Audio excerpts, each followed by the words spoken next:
All right, welcome back, everyone. Moving swiftly along, we have such a jam-packed lineup for you today. I'm incredibly excited to start our next panel with a talk from Liudmila Bredikhina, who is currently completing her PhD at the Southeast Technological University in Ireland.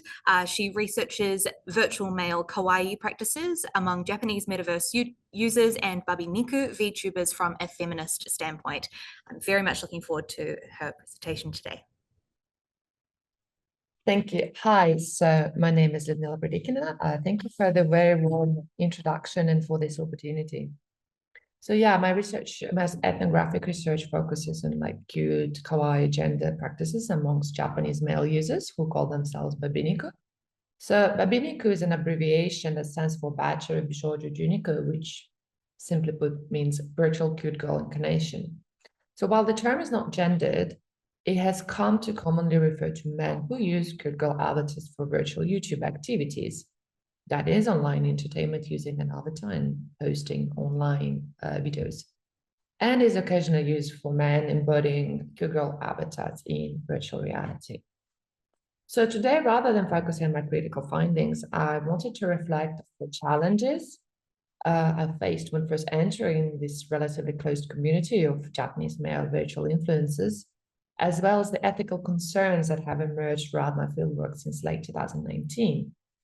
The reflections I'll be sharing today are based on ethnographic data collected prior to my affiliation with the SCTU, and I will be going through the importance of one's visual appearance, diversity quotas amongst informants, the emotional toll the research into online male practices can have on female researchers, and the lack of equity, diversity, inclusion, so EDI considerations within academic institutions when faced with gender practices that fall outside of the Anglo-Saxon norms.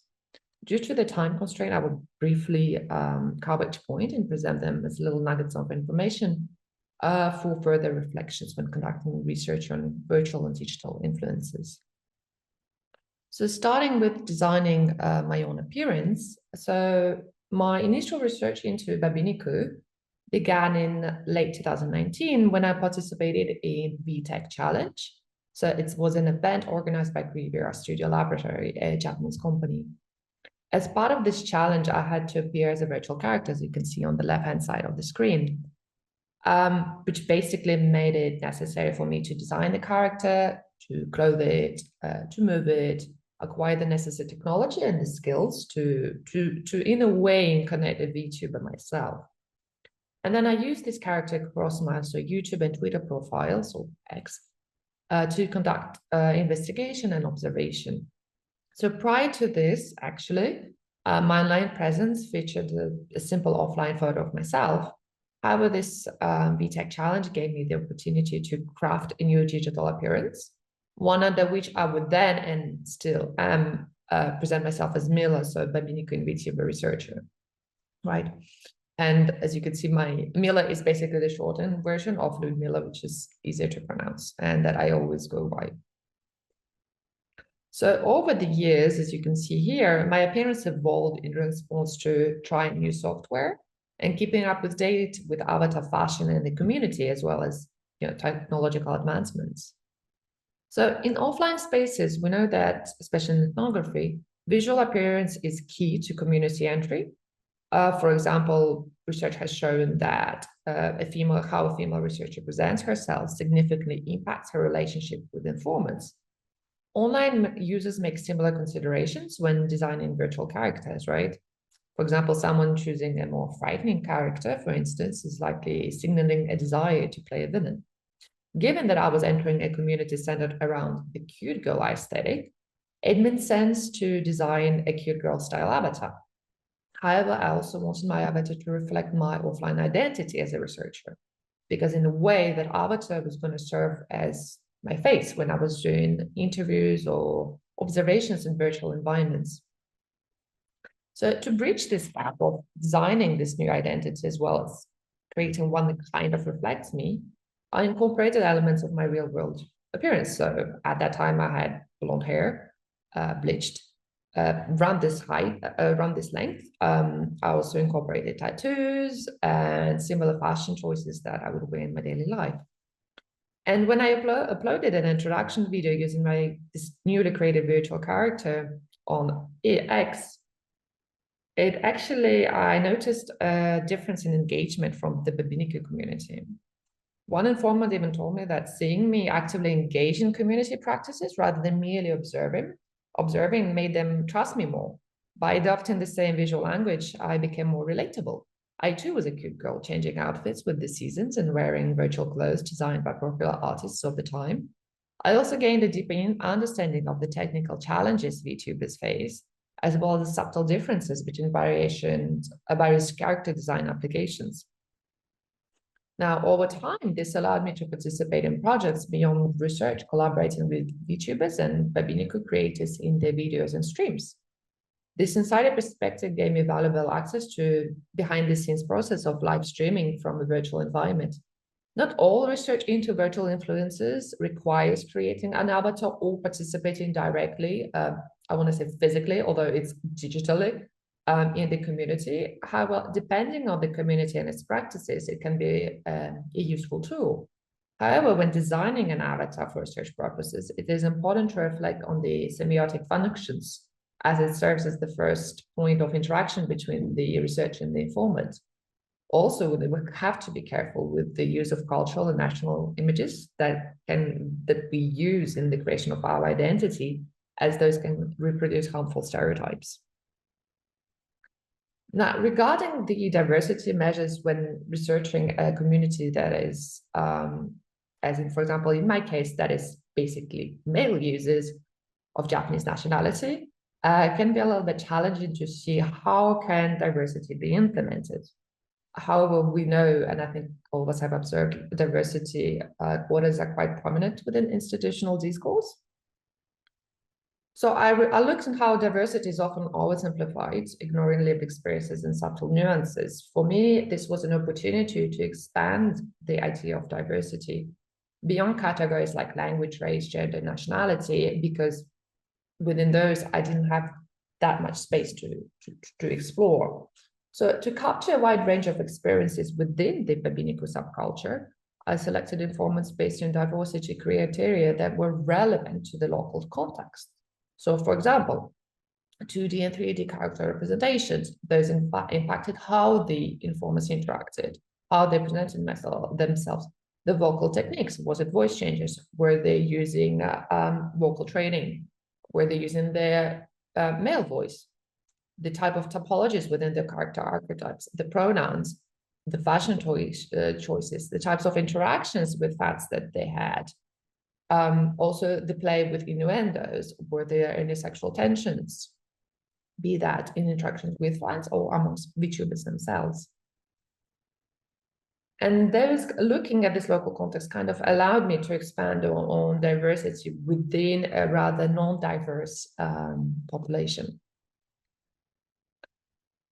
What is something that I've noticed hasn't been talked quite often a lot is the emotional role that research can take on. And gender as race, as highlighted by Lefkovich, can play a central role in shaping one's ability to conduct research in male-dominated spaces. So as a woman in such an environment, I occasionally encountered misogynistic rhetoric. I focus here specifically on women's experience because I am a woman, but I believe this emotional toll is not exclusive to women, and it goes beyond the gender binary, you know. As some users told me when I was doing interviews, that simply because I was a woman, I could not possibly understand this male practice. Others posted explicit images of feminine characters, creating a rather uncomfortable environment. There were also moments when I was interrupted mid-conversations or had my research methodologies or even my field explained to me by non-academic who questioned my expertise. There were also instances when I was told, oh, you're just another Western researcher that's going to misunderstand everything about the practice. I'm not going to talk to you.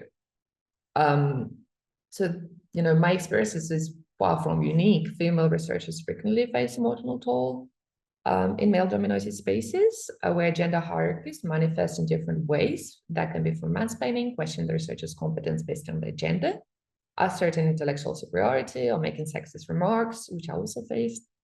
These are elements that I have encountered in researching Babiniku since I started in late 2019. So in my opinion, one way to navigate these challenges beyond seeking professional support or counseling is through reflexivity. Reflexivity allows researchers to process the emotional toll of fieldwork, especially when their personal beliefs comes into tension with those of their informants. Reflecting one's experiences in the field not only helps with emotional processing, but also ensures that researchers don't unintentionally reinforce the very gender norms they aim to challenge. And one aspect that I wanted to kind of focus also today on is the lack of EDI within institutions. I want to touch specifically upon the inequality of respect and recognition for non-Anglo-Saxon gender practices related to online identities, particularly within universities, with which I had first-hand experience on several occasions. So the reason I'm mentioning this is because educational institutions play a crucial role in transmitting dominant ideologies, which can either reinforce a challenge for social inequalities. However, the role of academia itself in creating and perpetuating gender inequalities is often overlooked. Throughout my research, I have encountered troubling comments from professors and academic staff regarding Babiniku when I presented on the subject. Comments that I heard are the ones that I'm going to read, but are not limited to them, but they were along the lines of, oh, those men must be gay or LGBT to use feminine characters. Oh, they're probably like 50-year-old male perverts who also go to idol concerts to look at young girls sing. Or they must be lonely or ugly to hide their faces. Or they probably use feminine representation because in the West we see Asian men as effeminate. So those were comments that I've heard from professors and from academic staff when I presented on the subject. And for me, these comments reflect the perpetuation of an Anglo-Saxon perspective on gender as the default norm, reinforced by the words used by the professors. The language used to explain informers' gendered practices carried a latent discriminatory undertone, implying deviation from what is socially considered as normal, in quotations, male behavior. For me, this is evident in how informers were attributed other characteristics. There had to be something else for the practice to make sense, right? It is also the idea that Japanese men may self-identify as feminine because Western standards highlight, because of how certain people might perceive them in the Western cultures, highlights clearly implicit cultural imperialism. So we have to pay also attention to how academic institutions themselves react to the gendered practices we study, especially within virtual influences. Because if gendered power structures are embedded within this academic discourse, they will continue to shape the way gender research is conducted, often in ways that dismiss non-Western perspectives. This is why it is essential to recognize diverse and gender identities and their variations to avoid gender bias, as well as de-Westernize research on gender through, for example, virtual influences. Because I think those comments that I've heard from universities are very puzzling, and I was very surprised when I heard them. So I wanted to look at those little 4 aspects today. Sorry, I went really fastly through it, trying to fit everything in 10 minutes. And it was mostly like the way I presented today was to look at different little points that can open up further reflections when doing research, and also other aspects to look at. The reference list, and thank you. Our next presenter, Debopriya Roy, is a PhD student in the Department of Mass Communication and Journalism at Tezpur University in India. Her PhD project explores Indian women's family vlogging, identity creation, self-representation, and aspects of labor through the lens of micro-celebrity studies. Thank you so much, Debopriya. Yeah, okay. So hello everyone, and thank you so much for the introduction.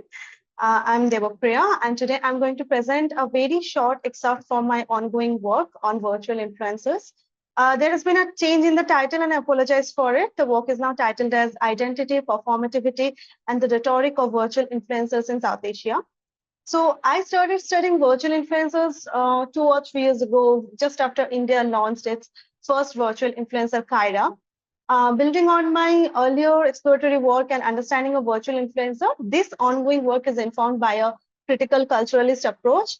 And I also draw from concepts of celebrity studies, gender studies, advertisement, And additionally, I engage with a rhetorical perspective, which helps me to understand how virtual influencers interact with and engage with their audience. I'm looking at virtual influencers on Instagram and YouTube in South Asia, and I'm not studying the rampant use of AI-generated characters on social media platforms, deepfakes in hate narrative or soft pornography, virtual models or virtual anchors on television channels in the region. I have divided this presentation into two parts for better comprehension. I will provide a very brief introduction on the state of virtual influencer in South Asia. And then in the second part, I will look at identity, performance, and narrative of these virtual influencers.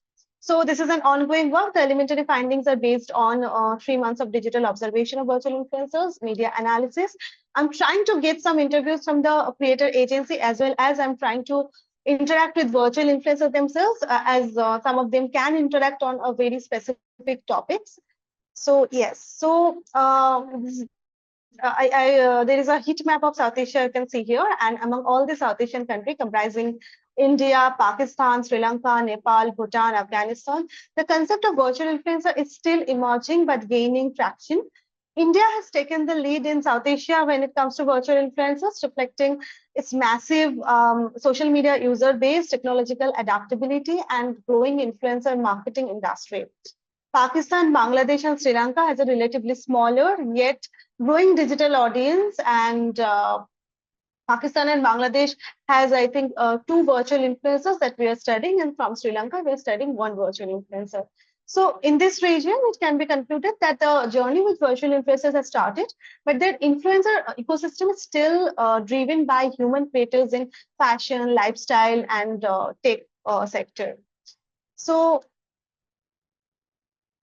yeah, moving forward, a short introduction on South Asia. The region is marked by an intersectional digital divide where access to digital technology differs from which caste you belong to, which religion you belong to, which area you belong to, etc. Extreme religious and regional, linguistic, and cultural variations which pose difficulties for the growth of virtual influencers. For example, India alone has 22 official languages and a stern north-south division. However, there is a rich tradition of mythology of using animated and fictional characters in advertising, which can be considered precursors to today's virtual influencer. And these characters existed only as a crafted personas to engage audience. It can be argued that their ability to connect emotionally with audience set a foundation for today's virtual influencer. I have attached a case study from this Amul girl whose social commentary and everything was very famous, and it is still famous in India for almost 50 years. Okay, moving forwards. So these virtual influencers are crafted and presented and in different ways to maintain their status and influencer. They're entering the niche of well-being, self-help, mom blogging, other than previous niches of fashion, beauty, and technology, etc. So these are the lines, as you can see on the screen, across which I have mapped their influencer performativity. There is a sense of everydayness among some virtual influencers. This virtual, however, this virtual influencers approach to building relatability is unique. Zara Shatavari, who creates content on health, beauty, fashion, presents herself as someone who struggles with polycystic ovary syndrome and depression, which adds to a sense of authenticity, adds to a sense of realness.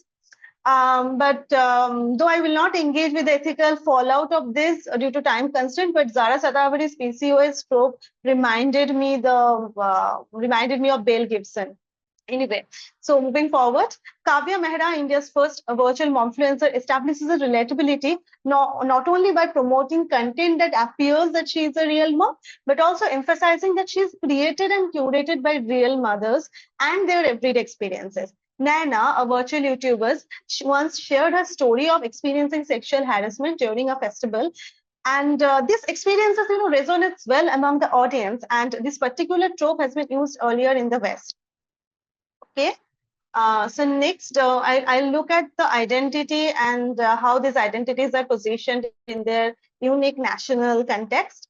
So the identities of these virtual influencers are created and presented as group identities based on things like ethnicity, gender, religion, personal values, morals, and interests.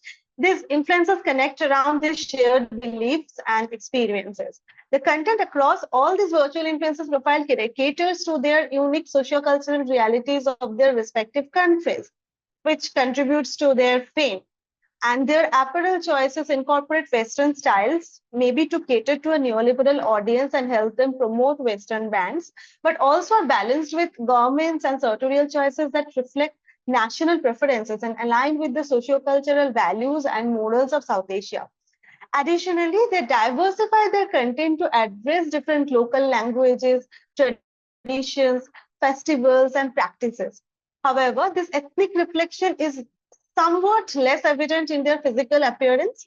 There we are seeing virtual influencers nowadays whose maybe skin color has a little bit of melanin, but beyond that melanin trope, there is not much, not always, not sometimes there is, but sometimes that ethnic reflection is not that evident in their physical appearance.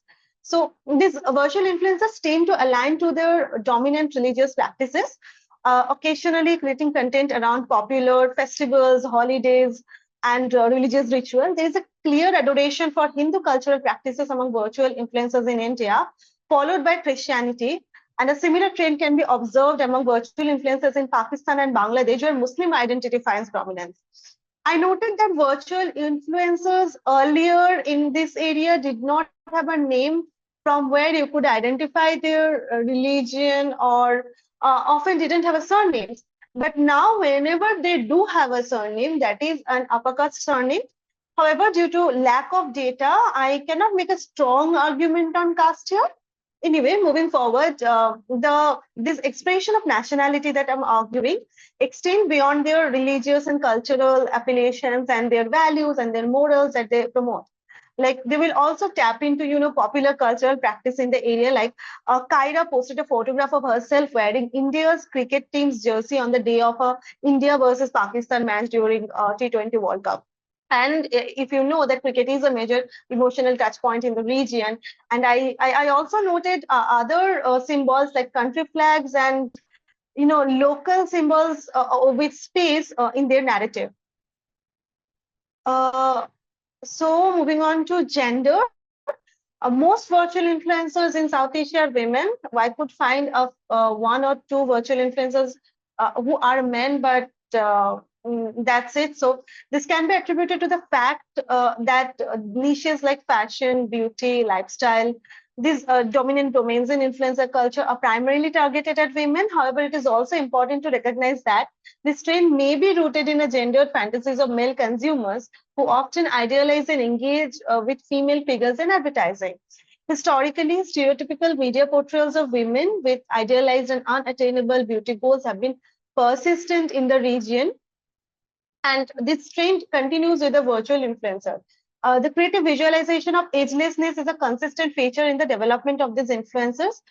Through a subjective analysis of their profile, I concluded that both women and men virtual influencers are designed with youthful characteristics, facial and bodily features that align with the cultural ideals of beauty.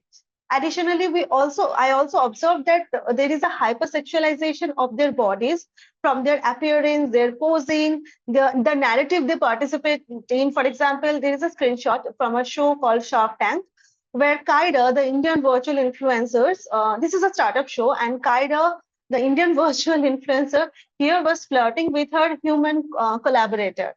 And there is also sometimes a little bit of sexualization. Sometimes this kind of sexualization is accepted by a segment of the audience, as reflected in my comment analysis.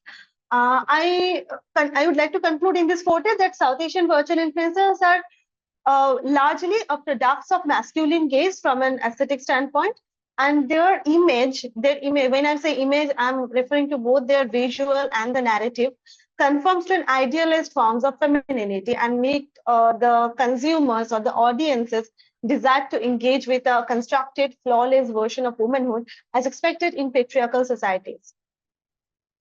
The visual narrative of virtual influencers evokes fascination through uncanny valley trope, figures that are human but not too human. The stories manage to both gratify and ripple their fandom in ways that human influencers cannot.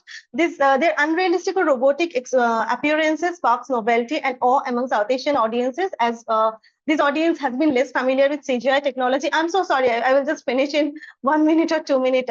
I'm so sorry. So yeah, so this fathers, okay. So in the effort to appear real, these South Asian virtual influencers often interact with a real human being, famous celebrities. For example, Naina hosts a show where she interviews real celebrities, or maybe from film personality or other celebrities. Kavya converses with real celebrities. Marvella participates in food challenges with real human. And taking this game of interactivity a little far, Tyra can simultaneously engage with many real human beings in 3 different languages: Hindi, English, and Marathi, using LLM and GPT.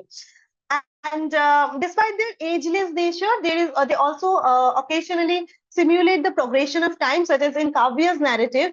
She is shown in her pregnancy with a baby as a newborn, and later as the child grows older. So these virtual influencers engage in the performative act of situating themselves in a real-world geographical location. Like Marvella will just explore Dhaka's public transport or food or offices in a content. Naina is frequently photographed by paparazzi, emulating real-life celebrity culture. I'm attached a video here. So this kind of blurred the line between their, digital persona and reality. And they will also do a lot of things like post photographs from protest site and sort of engage in things that might appear as a controversial to create an emotional sale that is value-laden and seemingly relatable. So I'd like to conclude on that note that South Asian virtual influencers are not only beautiful human beings, but are also deeply rooted in socio-cultural religious matrix. And despite the challenges, I'm hopeful that South Asian virtual influencers will continue to evolve, offering new avenues for branding, storytelling, audience engagement. But for now, the dynamic personas demonstrated by characters are hardly unattainable for human influencers, creating ethical issues. And it's not an exaggeration to say that the creation of South Asian female virtual influencer taps into a deeply ingrained misogynistic expectation of femininity in the region, both through bodily display and narrative. And with that note, I'd like to thank you all for your time and attention, and apologize for taking the extra time. I thank the IERLab and especially Rachel Berryman and Professor Crystal Abedin for this wonderful opportunity. Thank you. Okay, hi everyone. My name is Rachel Berryman. I'm a PhD candidate at Curtin University, and I'm incredibly excited to share a chapter from my soon-to-be completed PhD thesis and this presentation, Framing Virtual Influences, Cultural Staining, Platform Affordances, and Emplaced Virtuality. I'd like to begin by acknowledging the traditional custodians of the lands on which I live and study, the Whadjuk people of the Noongar Nation. For more than 45,000 years, the Whadjuk Noongar people have cared for the lands and waters we now know as Perth, and their connection to country continues today. This talk is inspired by my repeated encounters with geographic markers and discussions of virtual influences, which I was very excited to hear that also inspired Esperanza in her keynote as well. But we, and you will notice as I continue to talk that the ideas that I develop here engage quite extensively with the ideas from her keynote. I found in my studies that the countries of origins of virtual influences were regularly mentioned in press by their creators, and as shown on screen in the social media profiles of the characters themselves. I connect this abundance of geographic markers to the self-branding efforts of virtual influencers and explore how these geographic contexts are accentuated in the social media content they post. My presentation today will cover 4 parts. To begin, I'll give you a brief introduction to my PhD project and the methods and data behind the ideas I'll be sharing with you today. I'll then outline the conceptual framework for today's presentation, drawing on sociologist and media scholar Koichi Iwabuchi's influential notion of cultural odors, in combination with more recent literature on how cultural identity has become part of influencers' self-branding strategies. I then illustrate how virtual influencers leverage the features or affordances of social media platforms to accentuate their cultural identities. I conclude by suggesting that the effect is what I call emplaced virtuality, grounding the idea of virtuality in specific geocultural contexts. So part one, my PhD project, this presentation draws from a chapter from my thesis, which is titled Analyzing Virtual Influences, Celebrity, Authenticity, and Identity on Social Media. I approached analyzing virtual influences as an emergent social media phenomenon, guided by the tenets of constructivist grounded theory and digital ethnography. I conducted online fieldwork from January to July 2022, combining non-participant observation of more than 100 virtual influencers across 11 social media platforms, interviews with their producers and industry stakeholders, press and document analysis, and web archaeology. Based on my findings, I developed an original schema for analyzing virtual influencers' social media content, inspired by anime studies scholar Thomas Lamar's discussion of the multiplanar image. In traditional cell animation, transparent celluloid sheets are individually painted for the foreground, middle ground, and background, and eventually combined into a single image composed of multiple layers or planes, as shown on screen. I view virtual influencers' social media content as multiplanar. So a single Instagram post would comprise a model, which is the visual representation of the character, the stage, which is the background and the composition, and the frame, which is what I chiefly focus on today, the environment of the image and the information that surrounds it. In terms of the conceptual framework for this presentation, I dialogue with the growing number of scholarly sources that critically analyze the cultural and national identities of virtual influencers, building especially on Miyake's suggestion that virtual influencers can be understood as cultural commodities. To do so, I draw from Koichi Iwabuchi's influential concept of cultural odors, a term he uses to describe how cultural products are invested with a cultural imprint or association from the country of their invention, which often aids in their desirability and acceptance in other markets. I combine this with Crystal Aberdeen's more recent discussions of how cultural identity is strategically leveraged by influencers. Aberdeen identifies exoticism, which she notes arises from the gap in what is considered culturally normal between the performers and the audience's backgrounds, as one tactic for standing out online. She elsewhere highlights that some influencers purposefully stain themselves with a distinctive cultural identity as a self-branding strategy. These discussions inform my view of virtual influencers' cultural identities as a self-branding tactic, especially as virtual influencers grew in number, becoming less novel and more commonplace. Cultural identities were used to articulate and accentuate their point of difference. Critical scholars like Lisa Nakamura have highlighted that staining oneself with a cultural identity for online attention can be not only problematic, but actively harmful. But my aim today is not a critical reading of the authenticity of the cultural identities virtual influencers portray. Instead, I focus on how virtual influencers articulate a cultural identity without a body capable of lived cultural experiences. One method I suggest is through the use of platform affordances. Conceptually, affordances have a long and cross-disciplined history, but I use the term to refer to the range of possible actions arising from the intersection of platform design and user interactions. Focusing specifically on the affordances of social media platforms, Tanya Buscher and Anne Hellman propose differentiating between high-level affordances or abstract dynamics and conditions and low-level affordances, which are concrete, feature-oriented, and typically located in the materiality of the medium. Affordances are important because they inform how virtual influencers are able to frame their content with cultural detail. One strategy is what I call cultural anchoring, which uses text-based affordances like captions to attach cultural context, nuance, or information to the visual content. Cultural anchoring can be further differentiated into approaches I call partitioning, vocalizing, and annotating, and I'll briefly offer examples of the first two. So partitioning describes how language is used to specify, segment, and address specific cultural audiences. It is achieved using scripts, slang, and references which are legible to specific cultural communities.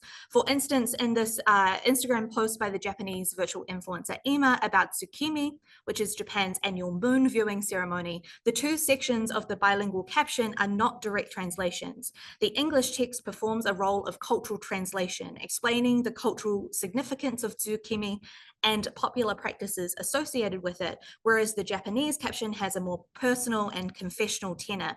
It omits explanations of the cultural customs associated with tsukimi because the Japanese-speaking audience is expected to know them. Here, Emma's bilingual caption partitions her address to two distinct audiences, situating her as a participant in the tsukimi celebrations while also translating their significance to a non-native audience. Focalizing describes how text is used to direct the eye of the audience towards culturally significant elements contained in the image. In this example from Thai virtual influencer Katie, the caption begins by referencing a 2018 parody song about mispronouncing the name of a beloved Thai country singer. Katie assures her followers that although she was born after the song was released, she is still familiar with the cultural reference. The focalizing occurs in the next sentence when Katie mentions the immortality of this shop. With this, the viewer's eye is directed to the concrete pillar she leans against, adorned with album covers of Thai folk musicians from the 1960s and 70s. The distinctive cyan of the pillars identifies the shop as Cafe Records, a record store in Bangkok that opened in the late 1960s. Here, Katie's caption performs a focalizing effect, directing the viewer's attention to the local music history on the facade of the equally historic store she stands outside. The second strategy, cultural networking, uses tag-based affordances like hashtags, audio tags, and geotags to embed visual culture in existing cultural communities. It can be further differentiated into indexing, sampling, and subverting, but I talk about sampling for time. This is sampling refers to the referencing or remixing of popular culture that has local cultural significance. So in this example, Sua, a Korean virtual influencer, completes a TikTok dance challenge tagged with an audio tag called Caroline by Joshua Ona. Clicking on the tag reveals it to be a hugely popular audio used in 1.5 million videos and choreographed by Joshua Ona, a Filipino TikToker. The cultural significance of Sua's participation in this challenge is revealed by the comments on Ona's original TikTok, which reference the challenge competed by Sanu, an idol from K-pop idol group ENHYPEN, whose video, shown on the right, received more than 4.6 million likes. Sua's version of the dance challenge and her use of the audio tag connects her to the K-pop fan community and the idols that gave the dance challenge, which originated in the Philippines, new cultural context. I want to conclude by suggesting that one effect of this cultural anchoring and cultural networking is an emplaced virtuality, an embedding of virtual influences in the actual world, shown here not only how this is visualized in the imagery they produce, but also by the platform affordances they use. Thank you very much.